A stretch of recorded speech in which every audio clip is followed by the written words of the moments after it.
Hi everyone, Mike Howard, Director of Athletics here at SUNY Plattsburgh. Happy to talk to the class again. Hello to everybody. I hope COVID life is treating you as well as can be at this point and you're all healthy. I'm just going to read through the questions that were provided to me and I'm looking at them for the first time. So it's a raw interview, just like I'd be in class. So what type of academic degrees does somebody need to get into a position like mine? That's an interesting question. I mean, I think there's, in the world of college athletics, it certainly varies from Division 1, 2, and 3. But you find a lot of folks involved in athletic administration positions that come from various degree programs. In my particular case, I was a government history major in college and got into coaching because I played a sport all the way through college. And so when I stayed on at that particular institution to work on my master's degree, which was in educational leadership, I started serving as an assistant coach. That led to a head coaching position. I decided at one point I was going to consider a career in law and decided, hey, I'm really liking what I'm doing. So long story short, I went from being a government history pre-law major to 30 years later serving as a director of athletics after 25 years as a coach. So that was my path. Certainly there are those that take the traditional path of getting a sports management degree or a coaching degree at a college that they're going to if they offer that. But I guess what the bottom line is that there's a lot of different ways to get from point A to point B career-wise, and this is certainly one of those careers that I would say any degree certainly can prepare you for. I like to think that having a variety of experiences is the right way to go. And that ties into question two, is what kind of work experience does somebody need to get an administrative position like mine? My path was coaching. I coached cross country and track and field for 25 years. While I was coaching, I say this to groups all the time, I encourage young professionals especially to try to put themselves out there and get involved in as many things outside of coaching as they can. So in my case, I was asked, do you want to run the intramural program? I jumped at it and did that for a couple of years. I was asked if I wanted to direct our athletic facility from a scheduling perspective. I did that. Eventually, those things led me to an assistant athletic director position while I was still coaching, and then eventually on to an associate athletic director position, which prepared me well for the job that I have today. So I know it's hard. A lot of times those extra duties come without compensation or with very little compensation. But it's certainly things like that provide you with some of the skills, the work experience skills that you need for a job like this. And that, again, what kind of skills does somebody need? I think somebody who, in my particular case, I think that, or from my perspective anyway, you got to be really flexible. You have to be a good listener. You have to be somebody that can adapt to changing situations. The thing that I love most about my job right now, and I talk to other athletic directors who say the same thing, is that it's something different every day. Every day I come in is a little different than the day before and then the day before that. So every day has a little bit of a different challenge. I might spend half my day talking to coaches. Tomorrow I might spend half my day talking to student athletes. The following day I might spend half my day in normal times going to contests and games, talking with conference administrators. So you're getting a little bit something different every day.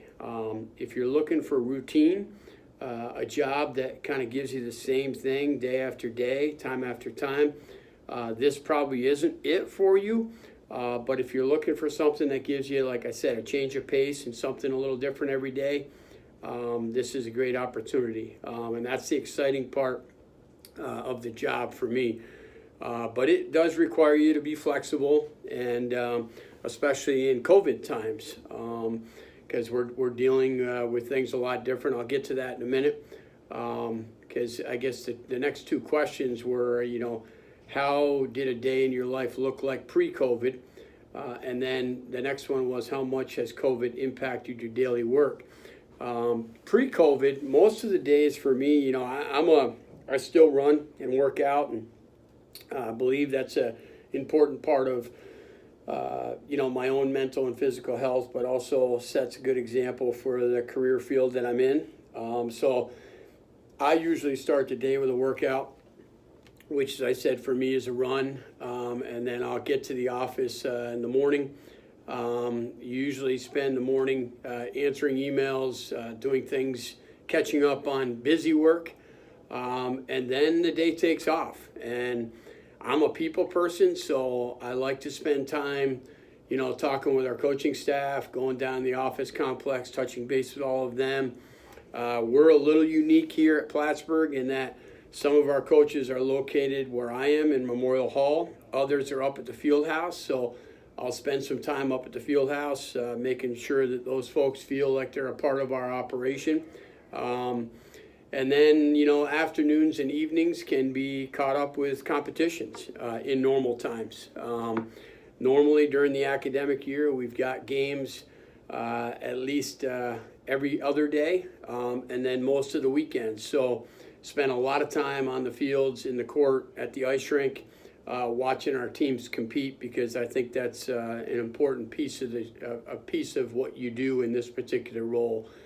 COVID has obviously impacted that substantially. We have had very limited practice opportunities. We had about 6 weeks of time that our fall teams were able to do some really small group activities. Essentially 10 student athletes or less at each particular session. And then we had to shut down. That time was devoted towards trying to create some meaningful practice opportunities for our student athletes, basically skill development, trying to keep people in shape and conditioning. But again, without any competitions, it's been a challenging situation. Most of my time has been spent administratively, and that's a part of the job, but not the fun part of the job. So I'm also the chair of the SUNY governing body. So I've been kind of chairing our athletic director meetings. We've been meeting every Monday for a couple of hours and planning out the seasons. Myself and 9 other athletic directors from across the conference, what we can do, what we can't do. We put proposals together. Those go to vice presidents and presidents, and ultimately those folks make decisions back to us. But constantly planning and organizing so that when and if the day comes, fingers crossed, that we can take the field and do some things that we're prepared to do that safely. So a lot more time spent on those things than on actually watching competitions, which, as I said, is the less exciting part of my duty. What's one aspect of your job that a lot of people don't know about? That's a good question. I think one of the aspects that probably people wouldn't know a lot is, and I think it probably varies from person to person, but I try to spend a lot of time getting to know our coaches and getting to know our student athletes. So because of that, when you try to create some kind of relationship with them, oftentimes you'll spend times working through tough topics with them. I don't really want to say counseling, maybe more mentoring. I think, I see my job here as listening and kind of helping people problem solve, whether that be another administrator in our department, whether that be a coach, or whether that be a student athlete. We do player evaluations at the end of the year, so I'll have some hard conversations with our coaching staff sometimes about things that student athletes really like about coaches, as well as things that maybe they don't like about coaches. So there are those things that I actually enjoy that part of the job. I enjoy spending time with people one-on-one and talking through things, but I think that's a part that sometimes gets overlooked, and people may not know that, but that's a big part of what you do. I did that as a coach as well. With track and field specifically, we had probably 80 athletes in our program. So I spent a good chunk of almost every day talking to student athletes and just trying to be as helpful as I can in their own particular life and school situations. So that's an important part of what we do that oftentimes gets overlooked. Your previous post was at a private institution. From a sports management perspective, what differences did you experience coming from public? Yes, I worked at St. Lawrence University for 25 years, private school. And I say this regularly. I think that the main difference, there's a lot of similarities, certainly in terms of the competitiveness and the type of students we're getting. I think the biggest learning curve for me was kind of more on the procedural administrative side of things. From a budget management perspective, things are done very different at a public institution versus private. We were able to have a little bit more flexibility in terms of when and how much we spent at my other institution than we are here. We have to account for every penny. And it's scrutinized in terms of what we're able to do with. So oftentimes we hear no, whereas my other institution was a little bit more favorable. We also, we fundraise, and I've been working on that here. That's been one of my initiatives here of trying to raise money. That's another big part of being an athletic director. And we've had a very successful Game On for Giving event. That in year one here at Plattsburgh, we raised about $30,000 last year. In year 4, we raised $75,000. So it's been a great success. Private schools, because of the nature of fundraising at those schools, they raise a lot more money than that. I was just commenting this morning. I was up looking at some field projects that we need to get done in the next couple of years and trying to figure out where we're going to get that money from. And I commented to the individual I was with. I said, well, the school I used to work at just got a $5 million donation over the weekend to do some stuff. So we're going to be realistic about the fact that we're probably not going to get a donor to give us that kind of money. But I do think there are folks out there that will certainly give and have the means to give. But that's a change in culture that we're trying to develop here. But that's a big difference between public and private. Most of the rest of it is very similar. In sports management, we're always looking, taking unique characteristics of sport industry and how management is different. Do you agree? Okay, let me read this again. In the sports management course, we're always talking about the unique characteristics of the sport industry and how management in general is different when compared to sports management due to the unique features. Do you agree? I would say yes. Hard for me to say that I disagree or agree, to be honest with you, just simply because I haven't worked in any other field. I mean, this has been my life. It's been my lifeblood, my passion. But I do think that what I hear, and I have friends who work in upper level management for companies and things like that, and there is a lot less of there's less of the human nature part of it that I was talking about a little while ago, the one-on-one, small group conversations, the getting to know people, working through problems with people. I think that's huge in our industry, in the sports management industry, not as big in other industries, although as critically important. And I think, large corporations and companies that have success have leaders, directors, industry leaders, whatever you want to call them, that follow those same characteristics, and they're really good at dealing one-on-one with folks. But I think by and large, that's a critical part of the sports industry that doesn't maybe exist as much in others. Any emerging trends, initiatives in the sport environment right now we should be aware of? I would say that, the biggest one is, where things evolve, and you got to be ready to go on the cutting edge of those things. I'm sure this class is aware of esports, for example, are really taking off nationally. We've got an esports club here at Plattsburgh right now that's successfully taken off, and we've got about 15 students involved with that. We've got a place for them to compete starting in the spring semester.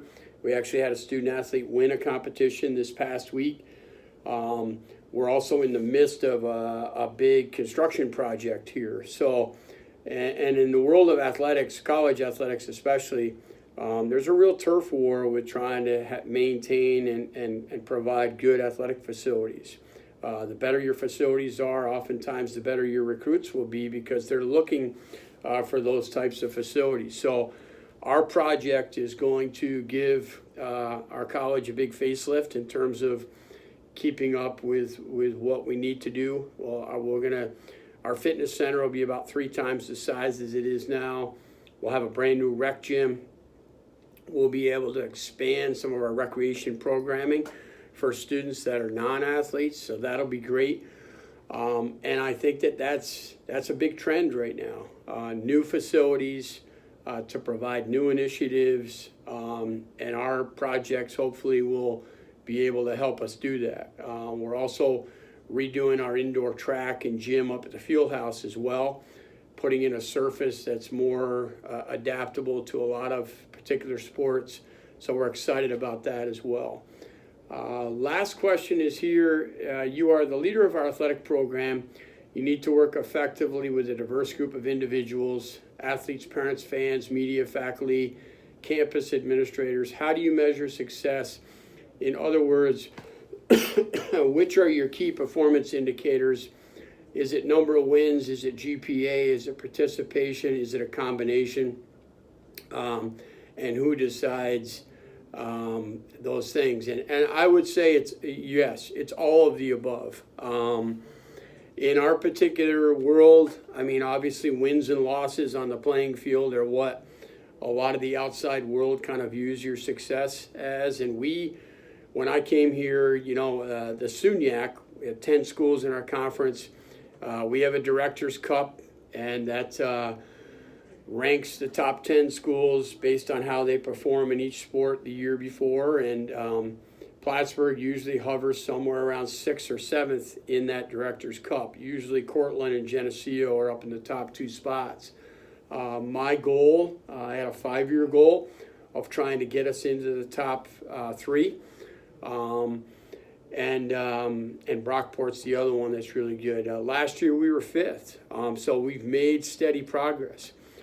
This year, one of the heartbreaking things for me personally with COVID is that I felt like we had some teams that were really right on the edge of being really, really good this year.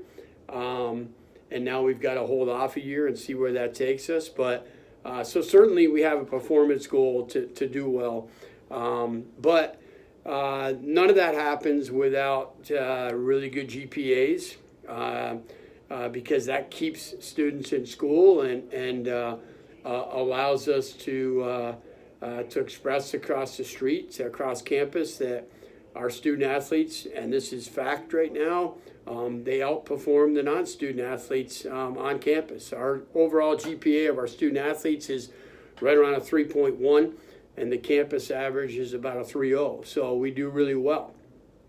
So we look at GPA, we look at our athletic success, we also look at how our student athletes are engaged in the community, and we do a ton of fundraising and things outside of here. So all of those things are a combination of how we judge our success. And we put a report together at the end of the year every year, which is shared with the president's cabinet as well as the college council, and we want to be able to speak to every one of those areas as benchmarks. And we're always looking to improve on those things. We're always looking to, to have more wins than losses. We're always looking to have more successful students in the classroom.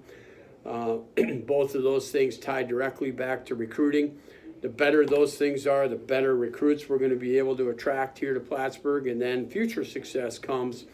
And I mentioned a little while ago, we're also trying to raise some funds so that we can do some things, and those are key factors as well. So yeah, we take kind of a holistic approach at looking at a lot of different factors in terms of how we judge our success. And things have been going steadily in our direction. So I'm hopeful that post-COVID, we'll be able to get back at it and see some really good success here at Plattsburgh in the next couple of years. So I think that about does it. And hopefully I answered your questions. And pleasure talking to you. Have a great day.